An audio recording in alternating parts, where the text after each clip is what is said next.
आंबेगाव तालुक्यातील बहुतांशी गावे ही घोडमीना या नद्यांमुळे तसेच डिंबे धरणाच्या उजव्या कालव्यामुळे बारामाही बागायती बनली आहेत. पण तालुक्यातील पूर्वेकडील काही भाग आणि पश्चिमेकडील काही गावे मात्र अजूनही दुष्काळाच्या वणव्यात होरपळून निघत आहेत. पण काही करण्याची दुर्दम्य इच्छाशक्ती आणि एकीचे बळ असेल तर अशक्य ही शक्य गोष्ट करता येते. याचे उत्तम उदाहरण म्हणजे आंबेगाव तालुक्यातील धामणी हे गाव. शेततळ्याचे गाव म्हणून संपूर्ण महाराष्ट्रात प्रसिद्ध असणारे धामणी गाव जलयुक्त शिवाराचे रोल मॉडेल म्हणून समोर आले आहे. पुणे जिल्ह्याचे पालकमंत्री गिरीश बापट यांनी देखील या गावच्या पाठीवर कौतुकाची थाप मारली. आगामी काळात या गावातील जलयुक्त शिवार अंतर्गत झालेल्या कामांची पाहणी करण्यासाठी मुख्यमंत्री देवेंद्र फडणवीस देखील गावाला भेट देणार आहेत. सेनेचे उपजिल्हा प्रमुख रवींद्रजी करंजकेले यांनी या संदर्भात बोलताना सी मूव्हीज या न्यूजला अधिक माहिती दिली. आणि पावसाचं प्रमाण कमी झालं. पावसाचं प्रमाण कमी होऊन फक्त राहिलं नाही तर लोकांनी प्रचंड प्रमाणामध्ये विहिरींचा उपसा विहिरीमध्ये पाण्याचा उपसा केला आणि एक दुष्काळग्रस्त गाव म्हणून या गावाचे संपूर्ण परिसरामध्ये किंवा संपूर्ण जिल्ह्यामध्ये एक धामणी म्हटलं की दुष्काळग्रस्त गाव त्या ठिकाणी व्हायचं. मागच्या 5 वर्षाच्या काळामध्ये सलग 5 वर्ष या गावाला दुष्काळाने वेठीस धरलं.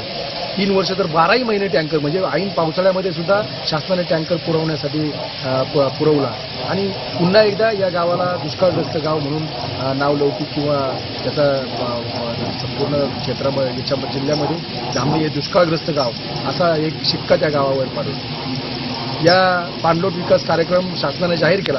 पाणलोट विकास कार्यक्रम जाहीर केल्यानंतर त्यांच्या रूपानं या राज्यामध्ये एक चांगल्या पद्धतीचा मुख्यमंत्री, एक विश्वास असणारा मुख्यमंत्री किंवा एक चांगल्या पद्धतीचं व्हिजन असणारा मुख्यमंत्री या राज्याला मिळाला आणि राज्याला मुख्यमंत्री देवेंद्र फडणवीस यांना हे मिळाल्यानंतर त्यांनी जलयुक्त शिवार अभियान या अभियानाचं एक नवीन रूप त्या ठिकाणी दुष्काळग्रस्त गावं बदलण्यासाठी किंवा दुष्काळ गावा म्हणून जलयुक्त शिवार हे अभियान त्या ठिकाणी काढलं. आम्ही सगळे ग्रामस्थ एकत्र बसलो. पंचांच्या पारावरती आम्ही सगळ्या मंडळींनी बैठक घेतली आणि बैठकीमध्ये एक निर्णय झाला की जलयुक्त शिवार अभियान हा कार्यक्रम अत्यंत चांगल्या पद्धतीने राबवायचा आणि या गावाची जी ओळख दुष्काळग्रस्त आहे ती दुष्काळग्रस्त ही ओळख त्या ठिकाणी आपण पुसायची. सगळ्या गावांनी ग्रामसभा घेतली. संपूर्ण गाव एकत्र जमलं आणि ज्या पद्धतीने राळेगण सिद्धी अण्णा हजारेंचा असेल किंवा पोपटराव पवारांचा हिवरे बाजार असेल या धर्तीवर काम करण्याचं आम्ही सगळ्या मंडळींनी त्या ठिकाणी ठरवलं. जलयुक्त शिवार अभियान हा कार्यक्रम राबवण्यासाठी पहिल्यांदा सगळ्या शासकीय कर्मचाऱ्यांना प्रांतांच्या नेतृत्वाखाली एकत्र बसवलं. गावचा एक चांगल्या पद्धतीचा नकाशा तयार केला. दोन्ही ओढे हे केंद्रबिंदू मानले आणि 2 ओढ्यांवरती कुठे कशा पद्धतीने आपल्याला सिमेंटचे बंधारे घेता येतील. संपूर्ण माळरान जे उजाड माळरान पडले त्याच्यावर आपल्याला सीसीटी घेता येईल. कोणत्या क्षेत्रावर सीसीटी घेता येईल. फॉरेस्टचे अधिकारी बोलवले. प्रचंड मोठ्या प्रमाणामध्ये फॉरेस्टमध्ये सुद्धा त्याच अधिकाऱ्यांच्या कृपेने वृक्षतोड झाली होती. त्या ठिकाणी सीसीटी घेतले घेता येतील का. मग त्याचप्रमाणे तिथे वृक्ष लागवड करता येईल का. अशा पद्धतीने एक कच्चा प्लॅन त्या ठिकाणी तयार केला.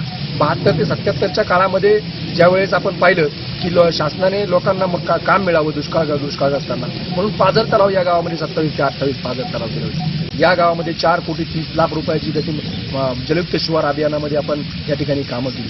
आज जर पाहिलं तर या गावातील पाण्याचा थेंब ना थेंब त्या क्षेत्रामध्ये किंवा त्या सिमेंट 17 सिमेंटचे बंधारे आपण त्या ठिकाणी केले. लघु पाटबंधारे विभाग असेल, छोटे पाटबंधारे विभाग असतील किंवा कृषी खात्यामार्फत आपण ही सगळी कामं 17 सिमेंट नाला बांधाऱ्याची कामं या ठिकाणी केली. ओढे संपूर्ण भीमाशंकर कारखाना असेल किंवा ग्रामपंचायतीच्या माध्यमामधून पहिल्यांदा आम्ही ओढे उकरून घेतले. ओढे उकरताना खरं म्हणजे लोकांना खूप त्रास झाला, परंतु हा त्रास होत असताना सुद्धा गावामध्ये पाणी राहिलं पाहिजे, पाणी आडलं पाहिजे ही भूमिका संपूर्ण ग्रामस्थांनी ठेवली आणि कुणीही अडवणूक त्या ठिकाणी केली नाही. आज 17 बंधारे करत असताना अनेक लोकांचे बांध, अनेक लोकांची शेती त्या बंधाऱ्यामध्ये थोड्या प्रमाणामध्ये गेली, परंतु त्याग करून सुद्धा गावाच्या पाण्याच्या गावच्या दुष्काळ निवारणासाठी लोकांनी आपली वेळ प्रसंगी थोडीशी जमीन घालवली. गावातील लोकांनी स्प्रिंकलवर शेती केली पाहिजे आणि पाण्याचा योग्य वापर निश्चित प्रकारे केला गेला पाहिजे ही आमची भूमिका निश्चित प्रकारे आहे आणि त्यासाठी आम्ही प्रयत्न करणार आहोत. येत्या 1-2 महिन्यामध्ये अण्णासाहेब हजारे असतील, पोपटराव पवार असतील, या सगळ्या मंडळींना त्या ठिकाणी या गावामध्ये आम्ही आणून लोकांमध्ये जनजागृती करण्याचं काम या ठिकाणी निश्चित प्रकारे करणार आहोत. पावसाचा पडणारा प्रत्येक थेंब जमिनीवर पडल्यानंतर तो वाहून न जाता जमिनीत मुरला पाहिजे हेच धोरण शिवाजी महाराजांनी राबवले होते. याच अनुषंगाने धामणीकर ग्रामस्थांनी देखील डोंगर उतारावर आडव्या पद्धतीने चर खोदले आहेत.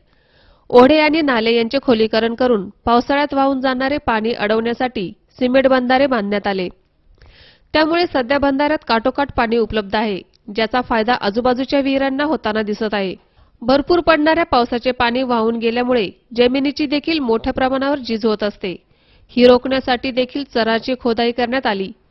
जवळपास सगळ्या सरकारी यंत्रणेचे आणि अधिकारी वर्गाने मोलाचे सहकार्य केल्याचे सरपंच अंकुश बुमकर आवर्जून सांगतात. सी मूव्हीज न्यूजसाठी प्रतिनिधी संतोष पाचपुते, आंबेगाव.